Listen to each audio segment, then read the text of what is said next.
Sebenarnya kami punya data-data otentik lainnya, tapi memang dari rekan-rekan sendiri, dari Mas Gibran sendiri, supaya tidak menjadi berkepanjangan, supaya tidak terjadi perpecahan bangsa, ya kita diam saja, Pak. Kita diam, biarlah hukum di negara kita nanti yang memprosesnya.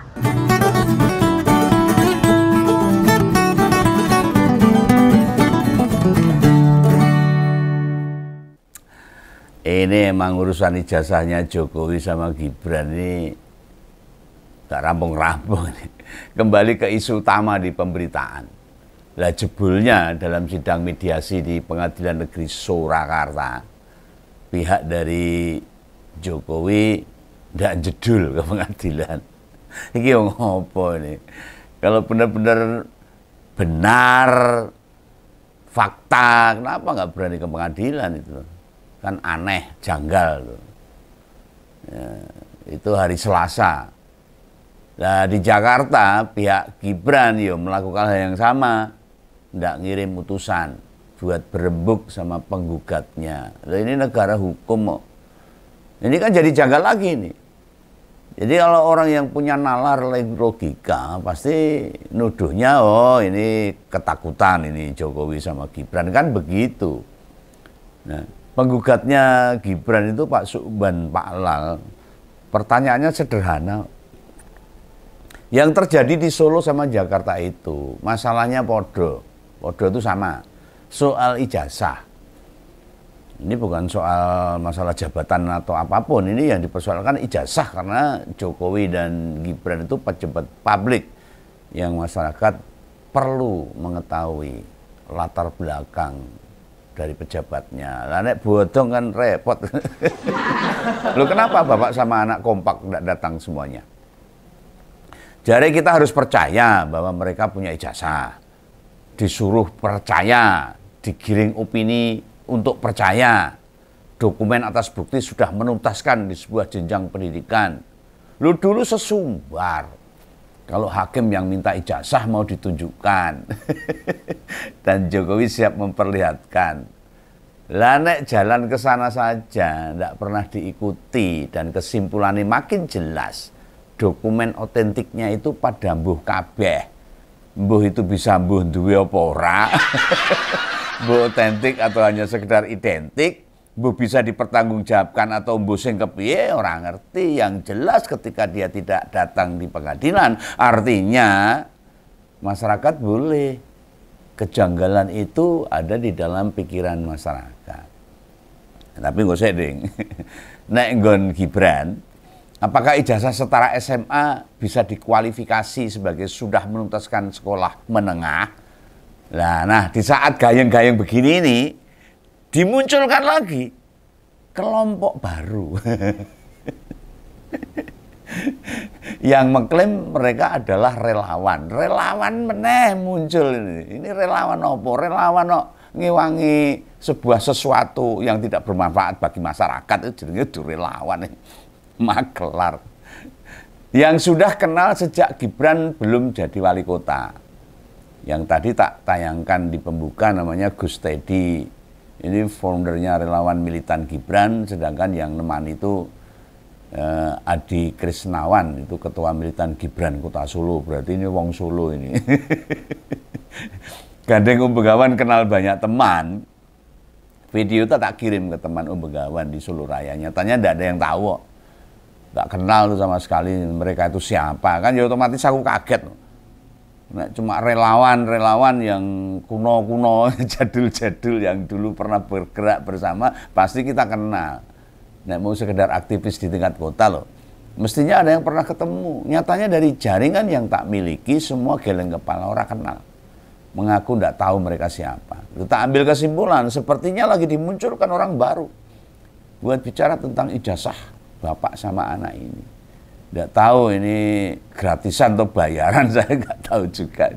Loh kalau berdasarkan testimoninya, mereka punya data otentik. Nah ini jelas membagongkan ini.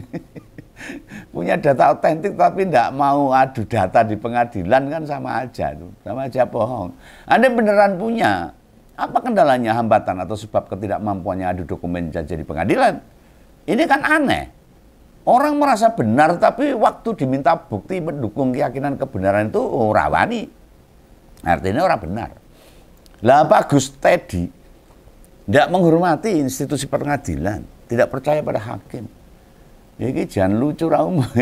Jangan-jangan Gus Tedi nggak ngerti data otentik itu apa. Masa ijazah asli Pak Gibran itu dipegang sama dia, nggak disimpan di rumah. Loh, data otentik itu berarti dokumen asli. Apa benar dokumennya asli? Kita ditaruh bukan di rumah, di tempat yang benar-benar aman, dilaminating kalau perlu, malah dititipkan orang lain. Secara logika kan ya masuk akal. Jadi siapa sebenarnya Gus Tedi ini? Kepala rumah tangga Istana Wapres? Atau siapa? Jadi semua dokumen dia yang pegang atau piye lah. Saya juga bingung. Justru dengan kemunculan Gus Tedi ini sama Adi Krisnawan mau mengalihkan perkara itu saja dari yang semula berada di ranah pengadilan di wilayah hukum, dihukum formal loh, dipindah keluar. Ini ada kesengajaan biar ributnya tidak secara resmi, hanya adu argumentasi atau lebih tepatnya debat kusir akhirnya. Tidak perlulah sosok-sosok baru dimunculkan, merasa paling tahu, kenal atau sangat dekat. Sebab gini, sedekat apapun orang itu tidak mesti ngerti dokumennya gimana kok.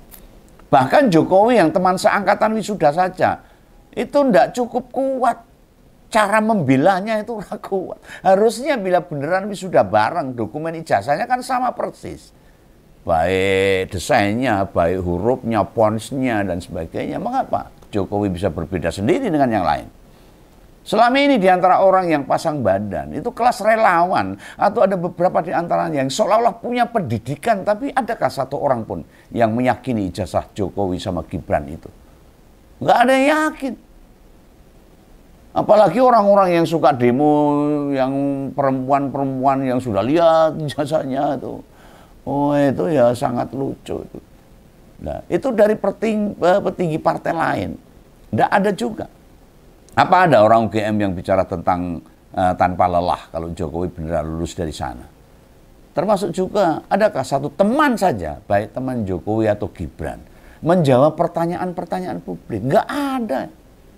Nyatanya teman Jokowi ngasih penjelasan bila ada pertemuan saja. Pas Reoni. Nggak pernah tuh ada teman kuliah kehutanan dijadikan narasumber dan tampil di televisi. Atau mereka aktif di medsos. Bercerita menjawab keraguan publik. Sedangkan Gibran tambah nyeleneh-meneh. Sampai saat kita pernah muncul satu teman pun. Baik teman sekolah SD, SMP, SMA di Singapura atau di Australia. Atau teman sekelas di MDIS. Nggak ada. Masa sekolah radhi konco.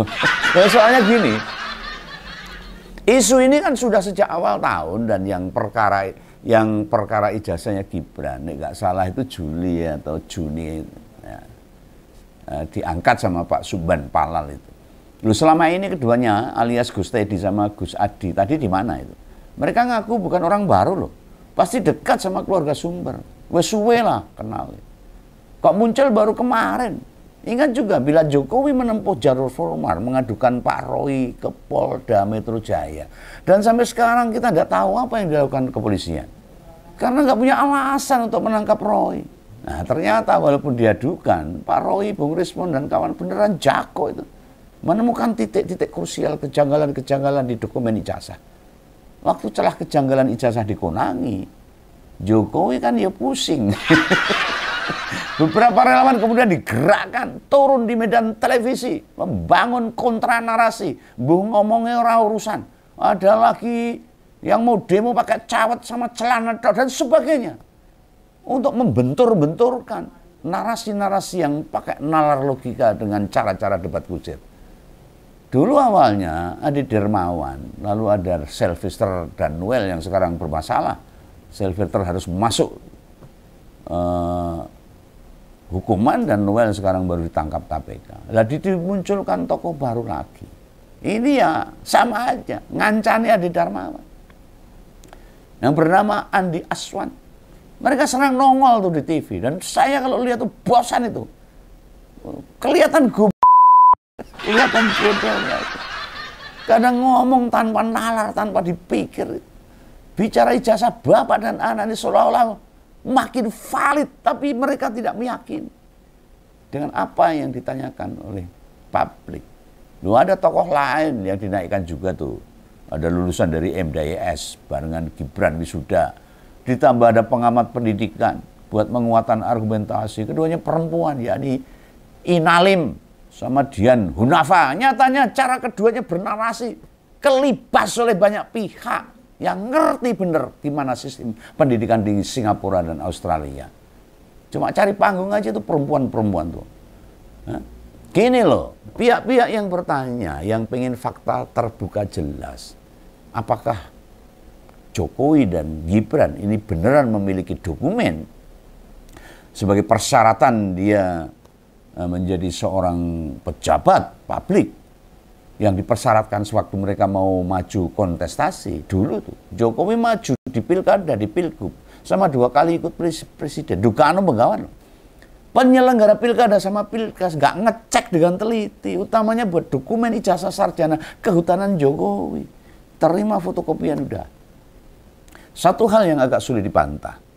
Masa cetakan ijazah Pak Jokowi hurufnya mencotot betul. Dilihat dari fisik ijazah aja, sama-sama satu angkatan, beda misalnya.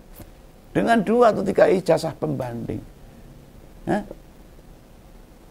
Agar tak timbul fitnah, yang diperlihatkan saja ijazahnya hanya aslinya itu pating pecotot atau enggak.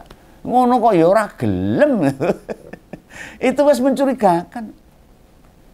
Sebab Roy dan kawan-kawan kan hanya dapat kopian.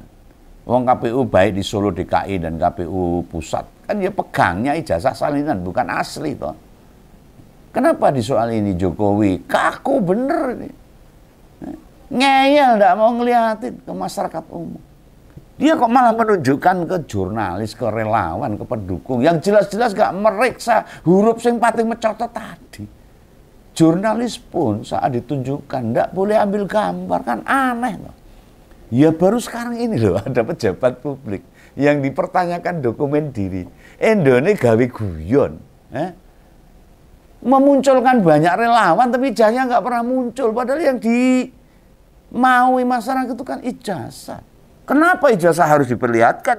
Masyarakat harus tahu. Karena Jokowi dan Gibran itu pejabat publik yang digaji oleh rakyat, dan Jokowi ini sampai selama hidupnya dibiayai oleh rakyat loh, dibiayai negara. Kenapa tidak mau menunjukkan apa yang harusnya menjadi persyaratan? Ya, mungkin pihak Jokowi selama ini tidak nyangka.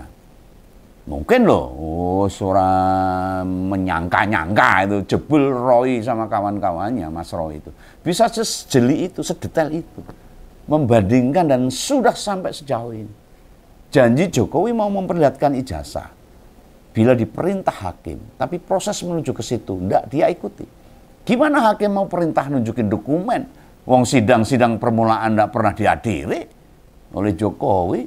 Ibarat kita mau ke lantai 15, namun enggak pernah bersedia masuk atau melewati lantai 3, 4, gimana bisa sampai lantai 15? Om Begawan paham nih, Pak Jokowi itu sering nonton konten ngompol mungkin, pasti. Oh ini koncoku biyen yang Solo. Dan dia agak khawatir dengan narasi-narasi yang tak sampaikan. Kenapa khawatir? Ya soalnya yang tak sampaikan itu rasional. Berdasarkan logika, fakta, serta jauh dari nuansa kebencian dan permusuhan. Saya tidak pernah membenci Jokowi atau Gibran. Yang saya kritik itu adalah hal-hal yang krusial, substansial aja. Lah ngompol itu memang memfokuskan buat mengkritisi segala proses politik di negeri ini secara fair, adil, subjektif. Nek salah ya salah, nek bener ya bener, nek kleru ya kleru wae. Nggak usah membela gitu loh. Siapapun.